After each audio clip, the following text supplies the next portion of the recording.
Quilters are a generous bunch that will make a quilt to mark an event, to soothe an illness, to express art.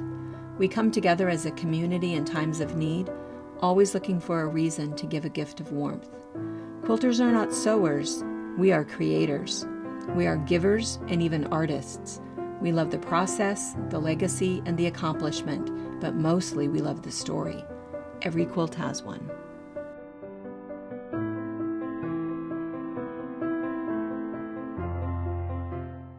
Hi, I'm Jennifer Jones, and I'm happy to be here with you today. I'm a teacher in Ephrata, and I've been quilting. I don't know how long I've been quilting, but I've been sewing since I was probably in second grade when I started making Barbie clothes for myself. And it's kind of progressed over the years.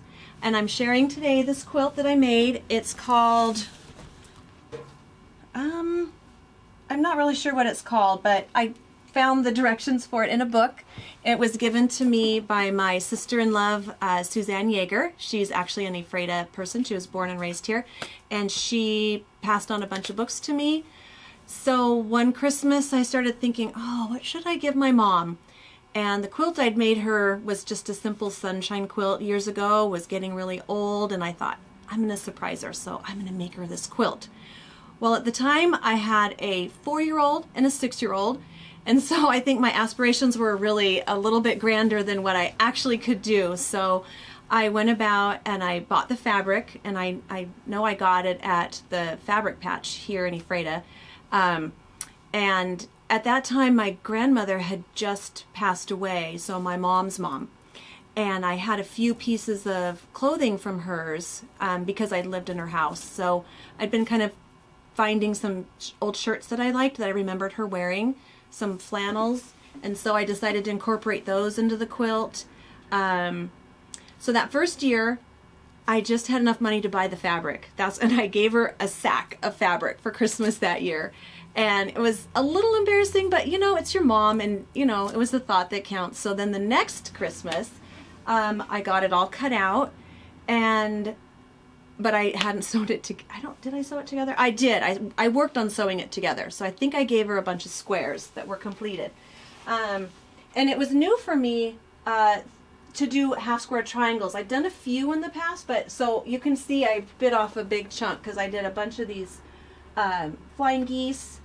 And then the book was really cool because it had a lot of different things you could do with the half square triangles. It showed you a lot of things you could choose. So I made that one. That one looked like that was a pretty cool one. I like that one. I know I had done some log cabins in the past, so I felt pretty confident I could do those. But what happened, I remember I made them all 12 inches instead of 12 and a half. So when I went to put the quilt together, I had all these squares that didn't fit, and I was like, oh, what am I gonna do? So I actually used all those pieces on another quilt years later. I had to remake all of these. That was a big frustration for me. And some of the fabric that was my grandmother's are all these little plaids, like this one, this one. There's some more down in the bottom, this little one.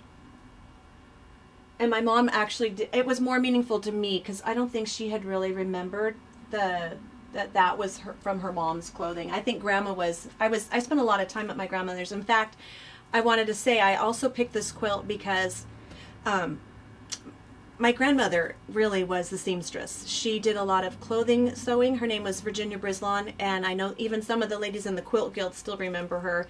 She did judging for 4-H, so sewing was a big thing that she was able to pass on to me. You might notice that one of the mistakes I'm going to point out was when I gave the quilt to my mom and laid it on her bed, she was like, oh, it's a little bit short. I really would like it a little longer.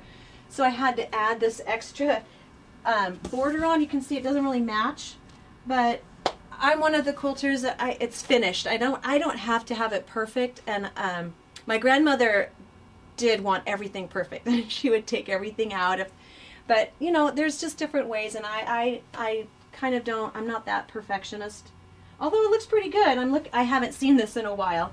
This quilt has actually only been washed once. It's been on my mom's bed, my mom and dad's bed, for since 2005. So like 16 years. And I said it took 3 years to make because the first year I gave her the fabric for Christmas. The second year I gave her all the squares. And then the third year I then had enough money to get it quilted. Back when my kids were young, I didn't have a lot of time and I didn't have a lot of extra money to do quilting. And so I am really grateful that I can do more quilting now. My kids are older. I've been teaching longer. I have a little more income to with disposable. So I'm just excited to share my quilt with you, and I just encourage you to give whatever project you have on hand, just give it a try, even if it takes you 3 years. So thanks, everyone.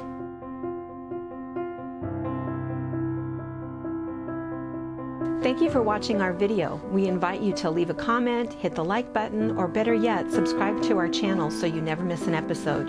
You can also visit our Instagram, Twitter, Facebook, or Pinterest pages, or find all of those things and our online store at fabricpatch.net.